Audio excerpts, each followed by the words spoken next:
Assalamualaikum warahmatullahi wabarakatuh. Perkenalkan, kami dari kelompok 3 mata kuliah Inovasi dan Teknologi Pembelajaran PKN. Pada video kali ini, kami akan mempresentasikan materi dari buku Everett M. Rogers, yaitu bab 3 tentang kontribusi dan kritik dari penelitian difusi. Selamat menyaksikan.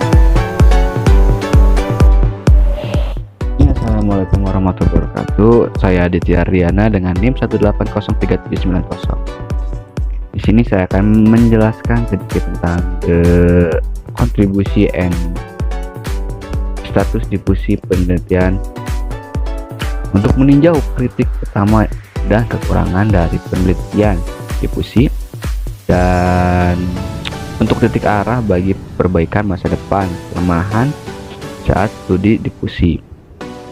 Kami membahas isu-isu seperti apa asumsi dan bias penelitian difusi dan bagaimana telah menerima model difusi klasik terbatas originalitas dan kesesuaian karya peneliti difusi.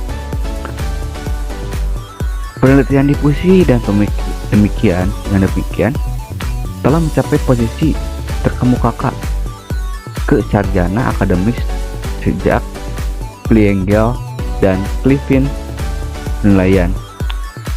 Untuk mantan cukup kata satu studi inovasi telah muncul selama dekade terakhir sebagai kemungkinan yang paling modis dari daerah ilmu sosial menurut Down and Moore tahun 1976. Berbagai disiplin ilmu perilaku yang terlibat dalam studi inovasi mengatakan studi yang sama popularitas. Hal ini tidak mengherankan. Penyelidikan oleh penelitian inovasi perilaku yang menonjol dari individu, organisasi, dan partai politik dapat memiliki konsekuensi sosial dan signifikan.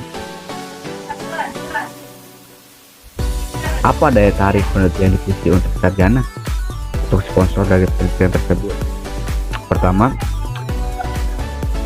model difusi adalah paradigma konseptual dengan relevansi bagi banyak disiplin ilmu. Sifatnya multidisiplin. Difusi kembali mencari pemotongan di berbagai bidang ilmiah. Pendekatan difusi video pro tanah konseptual umum yang menjadi divergen, penulis, dissection, dan metodologi. Terus yang kedua, ada daya tarik pragmatis jelas dari penelitian difusi dan memecahkan masalah pemanfaatan penelitian tinggi. Ketiga, ada paradigma difusi memungkinkan para sarjana untuk repackage temuan Priscilla M. Mereka dapat bentuk generalisasi tingkat tinggi yang tidak lebih bersifat teoritis. 4. Inovasi penggunaan tertentu melalui analisis cross-sectional data survei. Dari itu semua ada kritik dari difusi penelitian. Meskipun difusi penelitian telah membuat banyak pions kontribusinya, penting untuk pemahaman kita tentang perubahan perilaku manusia. Potensinya akan lebih besar, itu tidak lebih ditandai dengan kekurangan tersebut. Dan bias yang dibahas dalam bagian ini, jika tahun 1940-an ditandai perumusan asli dari paradigma difusi, tahun 1950-an adalah masa proliferasi studi difusi di Amerika Serikat. Tahun 1960-an yang terlibat perluasan penelitian tersebut dalam pengembangan pions. Tahun 1970-an telah menjadi era introspektif kritik untuk peneliti difusi. Nah, selanjutnya ada pro inovasi bias difusi penelitian. Satu kekurangan yang paling serius dari penelitian difusi adalah inovasi bias yang pro. Masalah ini adalah masalah satu bias pertama yang dikenal menurut Roger dengan Schurmacher 1971 halaman 78 sampai 79. Tapi sangat sedikit. Setidaknya sejauh ini telah dilakukan untuk memperbaiki masalah ini. Apa inovasi bias yang pro ini? Mengapa ada penelitian difusi? Mengapa bukan sesuatu yang sedang dilakukan tentang hal itu? Dan apa yang bisa dilakukan? Pro inovasi bias aplikasi dari penelitian difusi yang paling bawah inovasi harus disebarkan dan diadopsi oleh semua anggota suatu sistem sosial yang harus disebarkan lebih cepat, dan bahwa inovasi harus tidak diciptakan atau ditolak. Terus ada alasan untuk pro inovasi bias. Bagaimana bias pro inovasi menjadi disuntikan di difusi pencarian ulang? Bagaimana dari alasannya? Alasannya adalah sejarah. Tidak diragukan lagi, jagung hibrida menguntungkan untuk masing-masing petani Iowa, Durian, dan Gross 1943. Studi tetapi kebanyakan inovasi lain telah dipelajari untuk tidak memiliki tingkat sangat tinggi keuntungan relatif banyak orang yang untuk melebihi mereka sendiri. Tidak harus mengadopsi mereka. Mungkin jika bidang penelitian difusi tidak melalui dengan cepat menguntungkan inovasi di pertanian tahun 1940-an dan 1950-an, bias pro inovasi akan dihindari atau setidaknya diakui dan ditangani dengan benar. Nah, di sini ada langkah-langkah menuju mengatasi pro inovasi bias. Pertama, peneliti alternatif pendekatan untuk post hoc, pengumpulan data tentang berapa inovasi telah disebarkan harus dieksplorasi. Kedua, difusi penelitian harus menjadi lebih mempertanyakan tentang dan berhati-hati tentang bagaimana mereka pilih inovasi studi mereka. Terus ada ketiga, harus diakui bahwa penolakan penghentian area penemuan sering terjadi selama difusi dan bahwa perilaku tersebut mungkin rasional sesuai dari studi individu pandang. Jika hanya sarjana difusi cukup bisa memahami persepsi individu, inovasi, dan situasi yang sendiri masalah dan kebutuhan. Mungkin cukup sekian dari saya. Assalamualaikum warahmatullahi wabarakatuh. Assalamualaikum warahmatullahi wabarakatuh. Perkenalkan, nama saya Asri Nabila dengan NIM 18038. Di sini saya akan melanjutkan membahas mengenai kritik dari difusi penelitian. Ada poin yang kedua dalam buku Diffusion of Innovation bab 3 ini menjelaskan mengenai individu menyalahkan bias dalam penelitian difusi. Kecenderungan untuk penelitian difusi berpihak pada agen perubahan yang mempromosikan inovasi. Ada juga poin selanjutnya, yaitu menyalahkan individu versus menyalahkan sistem. Nah, ada kemungkinan bahwa beberapa faktor yang mendasari masalah sosial memang bersifat individual, tetapi dalam banyak kasus juga penyebab masalah sosial terletak pada sistem di mana individu menjadi bagiannya. Nah, ada juga yang dinamakan dengan salah individu dan difusi inovasi. Contoh menyalahkan individu yang telah dikaitkan dengan inovasi individu dalam investigasi difusi termasuk pada pendidikan formal, pendapatan, dan paparan media massa. Pengadopsi paling disalahkan secara individu karena tidak mengadopsi inovasi atau juga lambat dalam mengadopsi suatu inovasi. Namun, jika pendekatan yang menekankan pada sistem, maka pertanyaannya apakah sumber inovasi telah disesuaikan dengan kebutuhan pengadopsi. Poin selanjutnya yaitu alasan untuk menyalahkan sistem. Agen perubahan menyalahkan individu tentang klien mereka yang tidak mengadopsi suatu inovasi. Nah, hal yang menyebabkan menyalahkan individu atau sistem dalam difusi inovasi yaitu jika sponsor penelitian adalah agen perubahan dengan menyalahkan individu, maka peneliti pun berorientasi untuk menyalahkan individu. Kesalahan dari peneliti difusi adalah menyamakan penyebab suatu masalah dengan tidak melihat hasil secara ilmiahnya dan tidak dipastikan secara ilmiah. Alasan lain untuk menyalahkan individu dalam beberapa penelitian difusi adalah bahwa sebagian besar tidak dapat mengubah faktor-faktor kesalahan sistem, sedangkan individu dapat belajar daripada suatu sistem. Sekian yang dapat saya sampaikan, semoga memuaskan. Wassalamualaikum warahmatullahi wabarakatuh.